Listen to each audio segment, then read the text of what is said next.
Central. Market sir, founding. Ba't pinakamalapit? Diyan na sir, central. Sabi nga pinakamalapit po tayo na eh! Sir, sa may central nga sir. Like ko, sabi ako sandali, layuan ako dun eh! Nagpasukat nga lang ako eh! Pinaliwanag ko na nga po sa Kaya nga, Central Marketing Founding sir. sandali, kinakausap kita, tumatalikod ka eh! Sir, tumatawid ako eh. Tumatawid, kinakausap pa kita dun eh! Alam nga naman humarap ako. Oh. Sinabi ko na nga sa inyo sir, diba? Sabi ko sandali nga lang ako, nagpapasukat lang ako kaya dun. nga po sir, unattended po yung sakyan sir, kaya po kayo naklas. Oo nga, ano lang ako, bakit may nakasulat pa dito? Sir, ito sir, mabuhay dito sir, yung Maseda sir. Mabuhay lang. Ano ba sinasabi mo? Ano ba sinasabi mo? Ha? Ha? Narinig kita! Kasi nilang gisnan, ang kinagisnan nilang dati, pwede tayo magparada kung saan. Okay, yan ang ating team leader, Sir Mendoza. Sige po, Sir, mabuhay ka. mabuhay ka rin, God bless. Yes, salamat.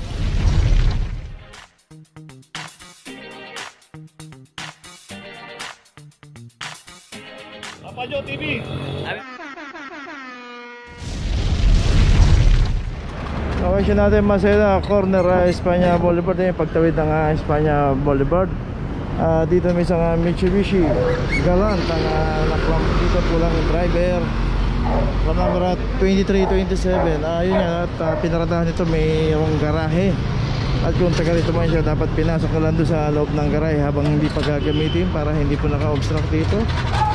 Dahil naman po ng operation, hindi po tayo mahuhuli.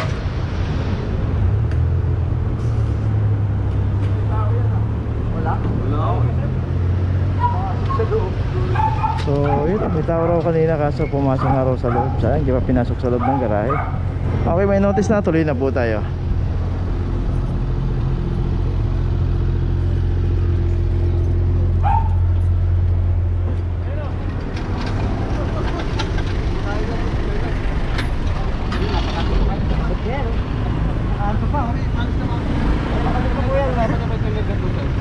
Kumain lang kami.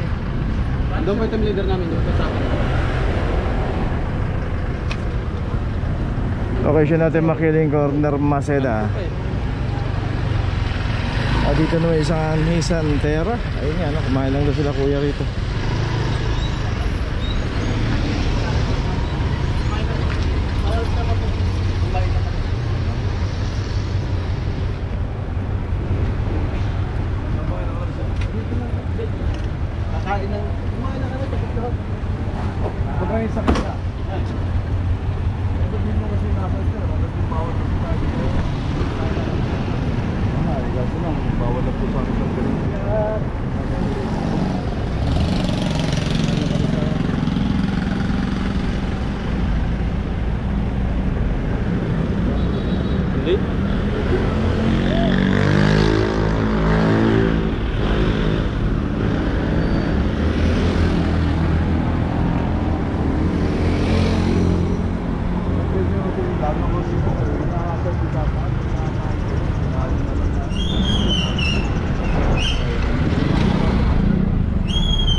Puntahan na lang natin ang opisina to.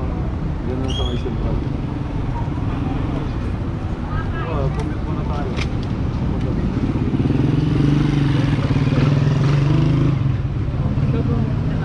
Central market ko lang po. Central market po. Okay, tuloy na po tayo. Tao?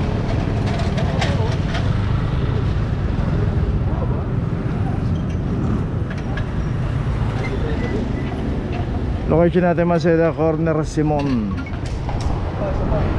Isang Fortuner 2331. Wala po yung driver kasi nito. So yun nga, dapat pagka nandyan yung driver, alisin kagad. Huwag na po antayin yung clamping operation na lumapit o maklamp pa yung ating sasakyan. Okay, kung may garahe tayo, pasok po natin hanggang hindi pa natin gagamitin. Kaya na rin natin kanina yan? Oo. At dito rin yung isang Ford Ranger. Yun nga no, may mga garahe to. Kaso dapat po ipasok po natin kung hindi pa natin gagamitin para hindi po naka-obstruct dito sa bangketa.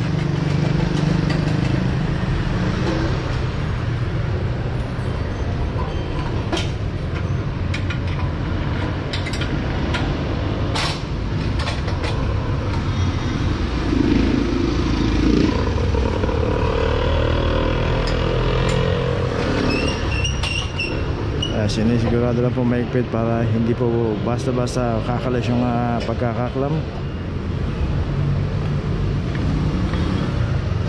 2440 para sa Ranger. Ito sa Fortuner may notice na. Ito na lang ang gagawa.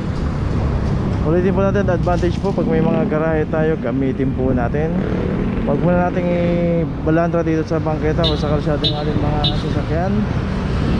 Para just in case namadaanan po ng operation, hindi po tayo makakrampo. Ayan po, itutubusin natin sa Manila City at meron kakulang penalty 900 pesos.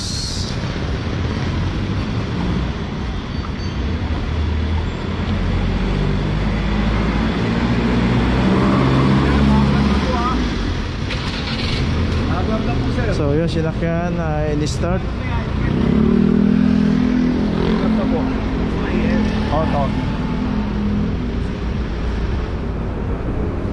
Pasok po natin yung ating mga sasakyan. Pag may mga garahe tayo, tuloy na po tayo.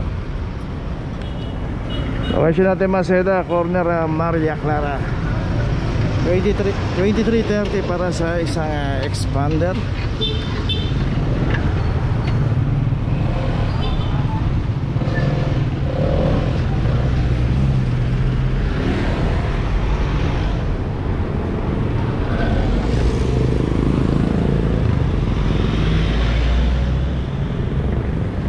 Po natin pagka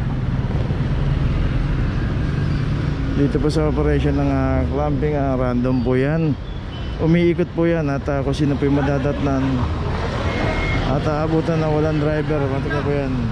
Kakarating nga ito, nagpapanatahin lang oh. Sandali lang.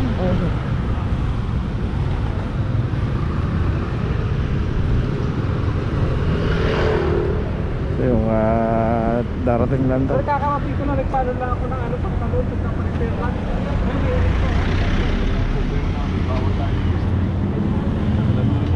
Wala naman sir nakaano? Ano po?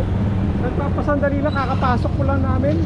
Kaya nga sir, alam niyo sir, pagbaba pala natin ng sasakyan, may violation na po tayo sir.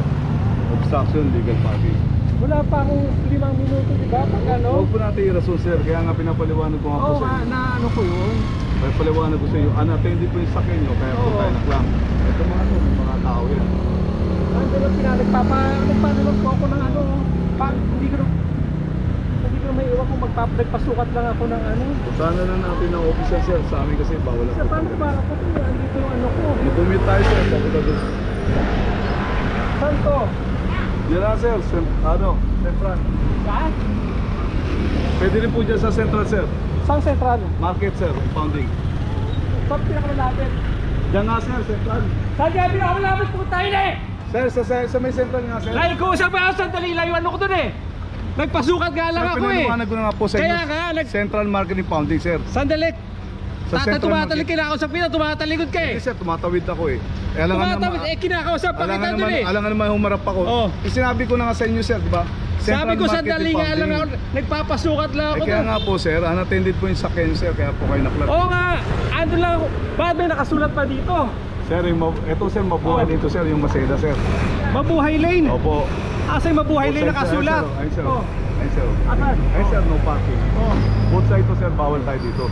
Saan nga to? Pinakamalapit. Puntahan natin sir, City Hall sir. Diyan po sa ground floor po, diyan po sa baba. Saan yung pinakamalapit? Sir, may address po dyan, pakibasa na lang. Diyan po, ground floor po ng Hindi, isa sinasabi mo Central Market. Central Marketing Pounding din sir. Asan? Wala po address yan sir, pero ang ano niya sir, City Hall po talaga sir. Tatawid ako sa'yo na Sige, ano ba sinasabi mo? Ano ba sinasabi mo? Ha? Ha? Ako ang sinasabi sa'yo. Narinig kita! Ako ang sinasabi sa'yo sir.